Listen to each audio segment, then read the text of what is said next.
Yo, what's going on, guys? Mush back at it with another video. Got a couple things to talk about.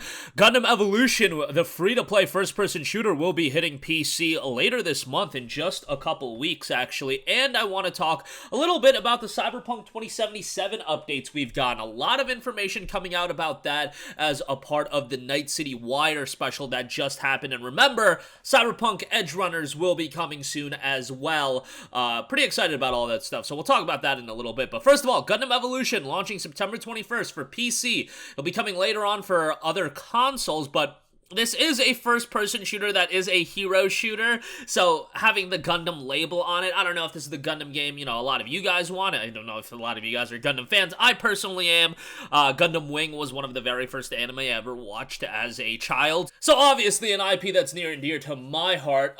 This game did have like an early access period. I'm sure a lot of you guys checked it out as a part of that. It seemed like a lot of people did end up enjoying it, but it will be hitting free-to-play for everyone. The game's system requirements aren't too rough either. Minimum Intel Core i5 3570, 8GB of RAM, and GTX 1050 as minimum, so fairly easy there. Recommended a bit higher, i7 4790, 16GB of RAM, but a GTX 1660 Ti, which again, nothing too crazy, nothing too out there either. Anyway, the game itself, again, fast-paced first-person shooter. You got a bunch of different mobile suits you can play as. They just announced a couple of new ones, and there's a mission briefing video that has also dropped to talk about Season 1 and all the content coming as a part of that.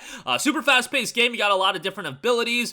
On top of your basic abilities, you have a G maneuver ability. That's kind of like the specialty every Gundam unit has, so you guys can check that out. Again, September 21st. It is going to be a free-to-play title. I believe that's a Wednesday. Yeah, it is a Wednesday. So, yeah, just a little over 2 weeks away from the release of that. So be on the lookout for that if you're a fan of Gundam, if you're a fan of first-person shooters, maybe just robot shooters. I remember there was, I forget what was it, Mobile Ops, the 1,000-Year War or 100-Year War or something like that.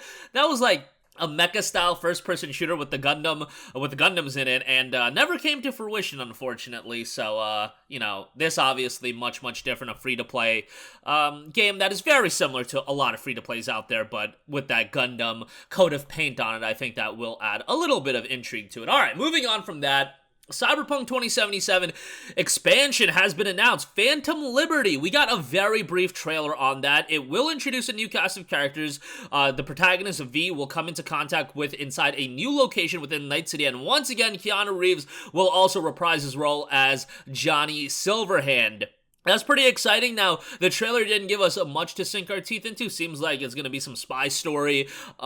It will be coming in 2023, and how about this? It will not be having a last generation release. So Cyberpunk 2077 obviously had that abomination of a release on PlayStation 4 and Xbox One. This version will only be available on PlayStation 5, Xbox Series, PC, and I'm sure for the majority of you guys, you are playing the game on Google Stadia, so you'll be able to check it out there as well. On top of that, there will be a Cyberpunk 2077 Edgerunners update. Now, Edgerunners is the DLC, Edgerunners is the anime that is about to drop on Netflix. It's dropping DLC on Cyberpunk 2077 to celebrate that. It introduces equipable items from the Cyberpunk Edgerunners anime to the game, a jacket worn by anime protagonist David Martinez, and the shotgun used by another character from the show. On top of that, new features to the game including a clothing transmog system, cross-platform progression, playable roach, a race mini-game in the arcade cabinet, and it will be the last update supported by PlayStation 4 and Xbox One. So, I don't know, maybe CDPR just got scarred by the reception towards that. The 15 frames per second, the 13 frames per second on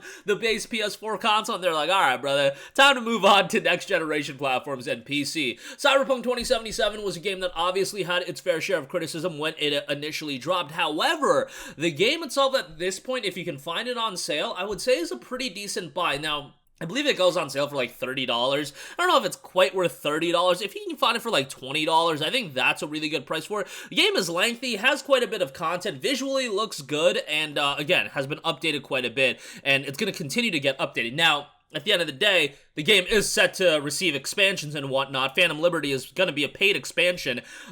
You can wait longer and wait for, like, the Game of the Year. I guess you can't do a Game of the Year edition for Cyberpunk, but a complete edition like they do with The Witcher 3. And, that probably won't drop for a long time, like early 2024, late 2024, something like that. So, don't be expecting to get something like that, a collection like that anytime soon, but if you do want to keep waiting, that is something to consider. But that is going to do it for me. Again, Gundam Evolution, the free-to-play, update will be hitting Steam on September 21st, and Cyberpunk 2077 getting an expansion in Phantom Liberty.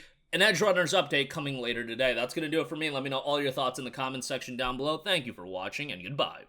Hey, what's going on, guys? Mush here again. Hope you enjoyed the video. As you guys might know, YouTube's notification system is sometimes a little bit wonky, even if you're subscribed to the channel. Maybe you're not abundantly aware that I uploaded a video. To remedy that situation, make sure you hit the bell notification button. This way, whenever I upload a new video, and I try to upload as consistently as possible, you will be notified directly of the upload, and you can watch it as soon as it goes live. I would really appreciate if you guys hit that button so you can stay up to date with all of the content I'm posting. But as always, guys, thanks for watching, and I'll catch you guys in the next one. Peace out.